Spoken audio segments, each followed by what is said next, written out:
Bonjour à tous, bonjour à toutes. Aujourd'hui nous allons voir ce qu'est la modalisation.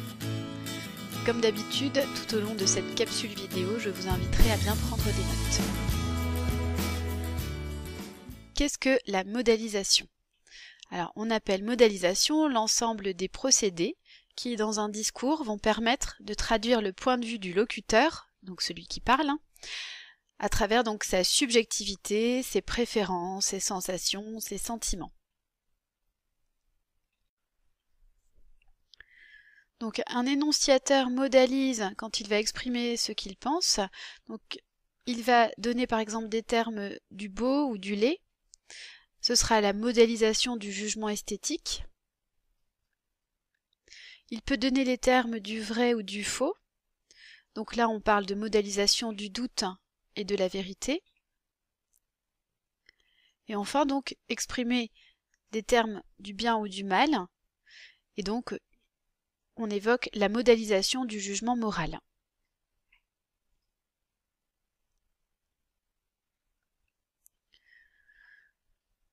Alors, les marques de la modalisation du jugement par des termes mélioratifs ou péjoratifs.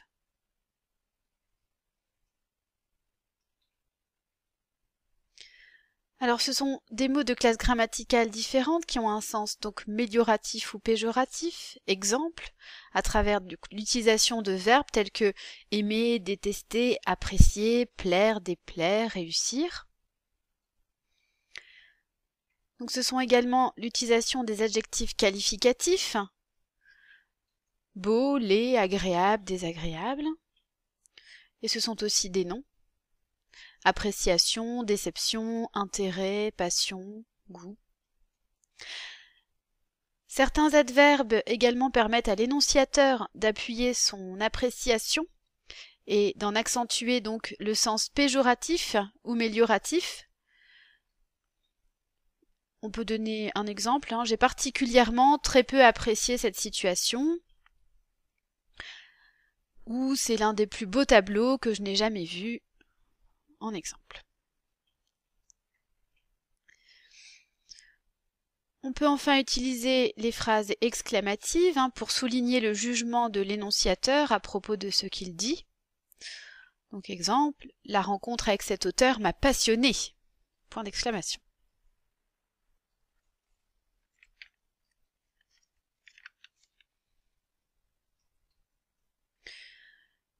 Donc à travers la modalisation, on peut également exprimer un doute, une vérité. Pour ce faire, on utilise des mots de classe grammaticale différentes également, avec des verbes d'état cette fois-ci. Donc les verbes d'état sont par exemple falloir, devoir, pouvoir, vouloir, paraître, sembler, etc. L'utilisation des adverbes, certainement, assurément, peut-être. Exemple, j'arriverai certainement vers 20h, ou il a peut-être raison, donc qui marque voilà la faible probabilité. Donc cela peut s'exprimer par des constructions impersonnelles. Il faut, il se peut que, il est certain, sûr, évident, probable, possible que. Des types de phrases, interrogatives, exclamatives, déclaratives. Donc exemple, cette bouteille était vide, c'est une affirmation. Cette bouteille était vide, exclamation qui appuie l'affirmation.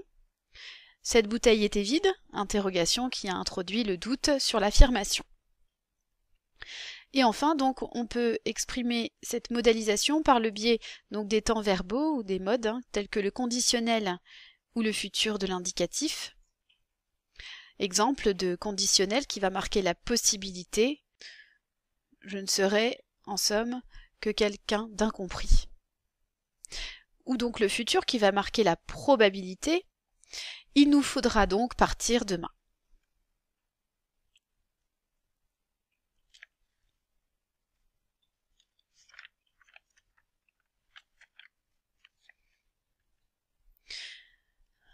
La troisième catégorie de modalisation donc peut servir à exprimer un jugement. Alors les marques de la modalisation du jugement Ce sont des mots de classe grammaticale différentes qui ont un sens moral en termes de bien ou de mal, de bon ou de mauvais. Pour cela, on va utiliser donc des verbes, dénoncer, combattre, sanctionner, réconcilier. Des adjectifs qualificatifs, mauvais, bon, odieux. Des noms, horreur, remords, bonheur, etc. Nous allons utiliser des temps verbaux comme le présent et le futur de l'indicatif qui vont exprimer une vérité générale valable à n'importe quel moment. Exemple, Paris me déplaît. On peut utiliser des types de phrases comme les interrogatives rhétoriques. Donc n'oublions pas, les interrogatives rhétoriques n'admettent pas de réponse. Sommes-nous capables de cautionner de tels crimes? Donc c'est une question ouverte qui n'attend pas de réponse. Et enfin, donc on peut utiliser des métaphores et la gradation par exemple. Exemple de gradation, il était triste, déçu, écœuré.